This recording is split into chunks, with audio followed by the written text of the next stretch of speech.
அணுவை துளைத்து ஏழ்கடலை புகட்டி குறுகத் தரித்த குரல்.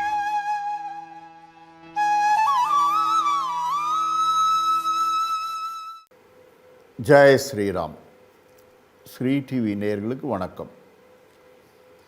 பழிப்பன பகரேல் என்று ஆத்திச்சூடியிலே ஔவை பிராட்டி சொல்லுகின்றாள். அதாவது பிறர் கேட்டு பழிக்கக்கூடிய சொற்களை நீ பேசாதே என்று ஔவை பிராட்டி நமக்கு வழிகாட்டுகிறார். இப்படி ஔவை வழிகாட்டிய போதும் பிறர் கேட்டபின் உன்னை பழிக்கும்படி பேசாதே என்று ஔவை பிராட்டி சொன்ன பின்னும் கூட தமிழுக்காக நான் வாழ்கிறேன் என்று சொல்லுகின்ற ஒரு கவிஞர், தன்னை பேரரசு என்று சொல்லுகின்ற கவிஞர், கவி பேரரசின்னு சொல்லுகின்ற கவிஞர் நாம் யார் என்று புரிந்திருக்கும். வைரமுத்து என்பவர் சில ஆண்டுகளுக்கு முன்னால் ராஜபாளையத்திலே ஒரு கூட்டத்திலே பேசுகின்ற பொழுது ஆன்றோர்களும் பக்தர்களும் கேட்கவே கூசுகின்ற வார்த்தைகளை யாரோ ஒரு பல்கலைக்கழகத்திலே ஆராய்ச்சி செய்து கட்டுரை எழுதியதாக இவர் இந்த கூட்டத்திலே சொன்னார். தாயார் ஆண்டாளை பற்றி அவதூறாக பேசினார். அந்த கூட்டத்தில் இருந்த சான்றோர்கள் கேட்கவே சங்கடப்பட்டார்கள். என்றாலும் அவை நாகரீகம் கருதி அந்த இடத்திலேயே யாரும் அங்கே எதிர்ப்பை தெரிவிக்கவில்லை என்பது உண்மைதான். அதனால் அவர் சொன்னது உண்மையாகிவிடாது என்பதை இந்த உலகம் நிரூபித்தது. என்ன ஆயிற்று என்றால், நாடு முழுவதும் இருக்கின்ற ஆன்மீக பெரியோர்கள் பக்தர்கள் தாயார் ஆண்டாளை பழித்து பேசியதற்காக கொந்தளித்து அறப்போராட்ட முறையிலே தங்களுடைய எதிர்ப்பை தெரிவித்தார்கள். தமிழகம் கொதித்து எழுந்தது. பல வழக்குகள் இன்னும் இருக்கிறது. அந்த வழக்கில் நடந்து கொண்டிருக்கின்றது. ஏனென்றால் உண்மைக்கு புறம்பாக சொல்லப்பட்ட அவதூறான வார்த்தை. மேடை ஏறி அறிவார்ந்து பேசுகிறேன், யாருக்கும் தெரியாத புதிய விஷயத்தை சொல்லுகிறேன் என்று பலர் மனதை கவர வேண்டும் என்று ஜோடித்து பேசுகின்ற பொய்யர்களுடைய வார்த்தை அது. அதைத்தான் 50 ஆண்டுகளாக என் தமிழகம் சந்தித்து வருகிறது. மக்கள் நடைமுறையாக பாரம்பரியமாக எதை நம்பி செய்து வருகின்றார்களோ அதை பழித்து பேசுவது தன்னை மிகுந்த அறிவாளி என்று காட்டுகின்ற ஒரு பொய் நாகரிகம் இங்கே வந்துவிட்டது. அந்த நாகரிகத்தில் வந்தவர் தான் இந்த கவிஞரும். நாம் தாயாக வணங்குகின்ற ஆண்டாளை நாக்கூசாமல் பேசினார்.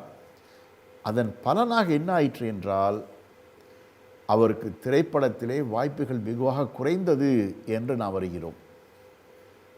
அது மட்டுமல்ல, அவர் மீதே பல வழக்குகள் வந்தன.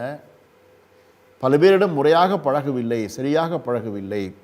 தன் துறையிலே சக மனிதர்களோடு அவர் சரியாக பழகவில்லை என்று அவதூறு வழக்குகளும் அவர் மீது வந்தது.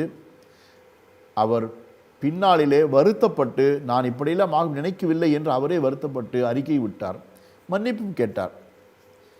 இது எதனால் என்று சொன்னால், நம்முடைய மூதாதையரான ஔவையோ திருவள்ளுவரோ சொன்னபடி இவர் நடந்து கொள்ளாதுதான் என்பதை நாம் புரிந்து கொள்ளலாம்.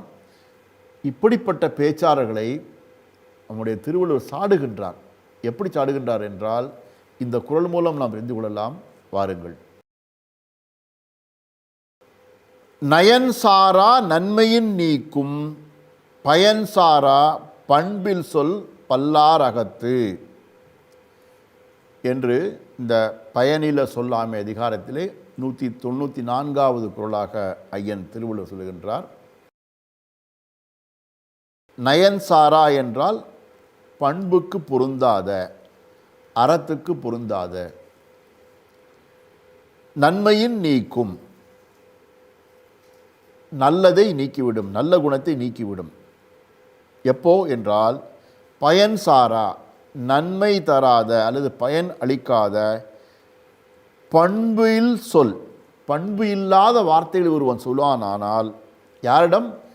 பலர் முன்னால் பண்பு இல்லாத வார்த்தைகள் ஒருவன் சொன்னான் என்று சொன்னால் அதுவரை அவன் சேர்த்து வைத்திருந்த நல்ல பெயர் கூட கெட்டுவிடும் என்று ஐயன் திருவள்ளுவர் சொல்லுகின்றார். இப்போ இந்த ஆண்டாளை பழித்து பேசியவருக்கு இந்த குறள் மிக பொருத்தமாக இருக்கு நாம் புரிந்து கொள்ளலாம். அதுவரை அவர் சிறந்த கவிஞராக பெயர் வாங்கியிருந்தாலும் கூட இப்படி மேதாவித்தனமாக பேசுகின்றேன் என்று கூடியிருந்த ஆன்மீக பக்தர்கள் முன்னால், ஆயிரக்கணக்கானோர் முன்னால் உண்மைக்கு பொருத்தமில்லாத, அறத்துக்கு பொருத்தமில்லாத ஒரு பொய்யை சொன்ன காரணத்தினாலே அவருக்கு பழிச்சொல் வந்தது. அதை இன்னும் அவர் அதனால் துன்பம் அனுபவித்து வருகிறார் என்று காலம் சொல்லிவிட்டது என்று நாம் பார்க்கின்றோம். எனவே நாம் இனி ஏனும் கூட மேடையேறி பேசாவிட்டாலும் பரவாயில்லை, வீட்டிலோ வெளியிலோ பலர் கூடியிருந்தாலும் சரி, நம்முன் ஒருவர் இருந்தாலும் சரி, புறங்கூறாமல் இருக்க வேண்டும்.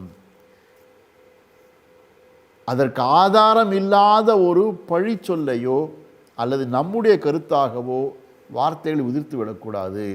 அப்படி நாம் உதிர்த்து விட்டால் நம்முடைய பெயர் கெட்டுவிடும். எதிராளி உடனே மறுப்பு சொல்லாமல் இருக்கலாம், ஆனால் அவர் மனதுக்குள் கணக்கு செய்திருவார். நம்ம முன்னாடி இப்படி பேசுகிறார்னா இவர் நாம் போன பின்ன நம்ம பற்றி பேசுவார் அல்லவா என்று முடிவு கட்டி விடுவார்கள் என்பதால் ஒரு வார்த்தை தான் ஒரு மனிதனுடைய மதிப்பை உருவாக்குகிறது என்ற காரணத்தினாலே இனி நாம் பேசுகின்ற பொழுது தர்மத்துக்கு புறம்பான வார்த்தைகளை பேசக்கூடாது, உண்மைக்கு புறம்பான வார்த்தைகளை பேசக்கூடாது, எளிதில் போகிற போக்கில் பழித்து பேசுகின்ற வார்த்தைகள் பயன்படுத்தக்கூடாது, அவதூறான வார்த்தைகள் பயன்படுத்தக்கூடாது என்கின்ற ஒரு வைராகியத்தை வைத்துக்கொள்வோமானால் நாமும் வாழ்க்கையில் உயர்வோம், நம்மை சுற்றி இருக்கின்ற வாழ்க்கையில் உயர்வார்கள், வாழ்க்கை சீராகவும் சிறப்பாகவும் அமையும், அறத்தின்படி வாழ்க்கை அமையும் என்று ஐயன் திருவள்ளுவர் சொல்லுகின்றார். அப்படி வாழ்வோம். திருவள்ளுவர் திருவடி போற்றி. ஜெய்ஹிந்த்.